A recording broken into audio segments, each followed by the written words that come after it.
Yorana, bonjour. Alors, le grand remplacement des médecins, les chatbots, même les psychiatres.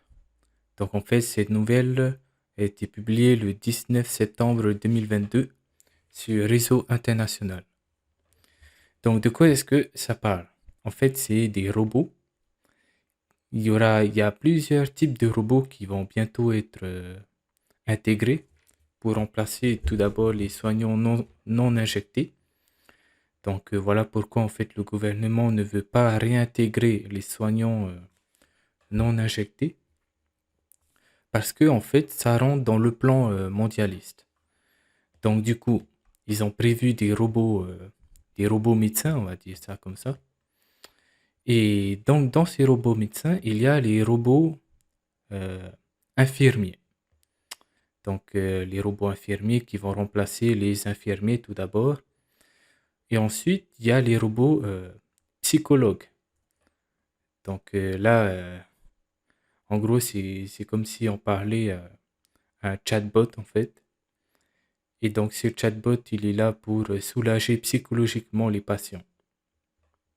Et il faut savoir aussi que avec le développement de la 5G, peut-être, je ne sais pas dans combien d'années, il y aura justement euh, des robots qui vont avoir des spécialités comme chirurgien de telle partie du corps, je ne sais pas moi, pour les poumons, les tumeurs et tout ça.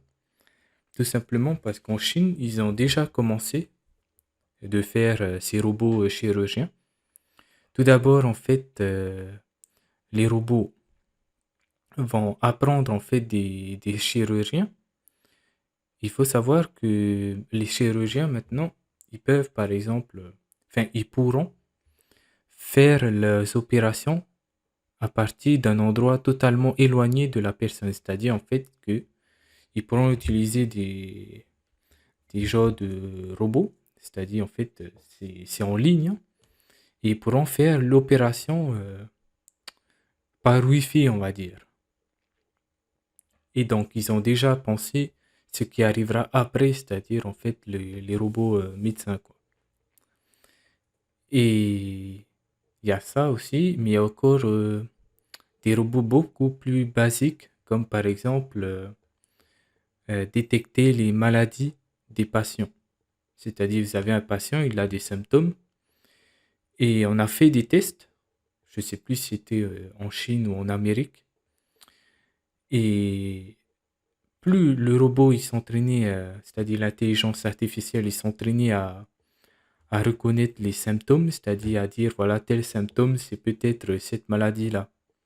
Tel symptôme, c'est peut-être cette maladie-là. Et donc, plus on faisait de tests, et plus l'intelligence artificielle emmagasiner des informations. Et à un moment donné, les diagnostics de l'intelligence artificielle du robot étaient plus performants sur la durée que, qu'un médecin normal, on va dire. Et tout simplement parce qu'un robot, lui, ne dort pas, hein.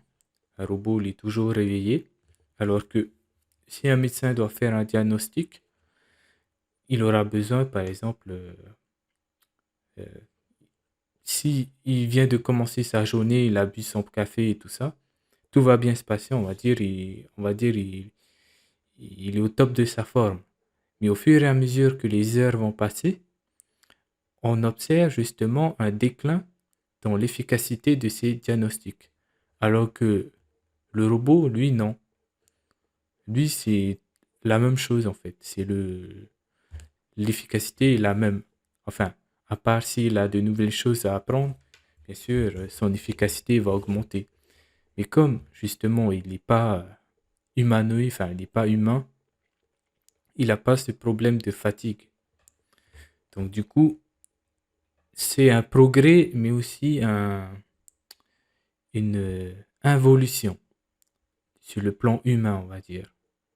Mais c'est un progrès. Donc maintenant, il faut savoir qu'est-ce que ça va apporter à la société. Et d'un côté, j'aimerais rajouter que tous les médecins, les infirmiers, enfin, bref, le personnel médical, on a l'impression en fait que c'est un jeu du sort en fait. Donc du coup, ils voulaient pas supporter leurs collègues, je ne sais quoi. Et ben maintenant, c'est eux qui vont finir à la rue. Voilà, les robots, ils arrivent, ils vont vous donner un coup de pied au cul. Vous allez dehors en fait. Donc quelquefois, voilà, mieux vaut se rester groupé que de se diviser. Et en tout cas, la pandémie Covid a bien fait son travail pour les mondialistes en fait. Là, le corps médical est quasiment en lambeaux, ils sont en train de souffrir. Il reste juste un grand coup à donner et c'est bon. Ils sont partis pour le monde éternel de Morphée. Allez, on se revoit à la prochaine. Lana.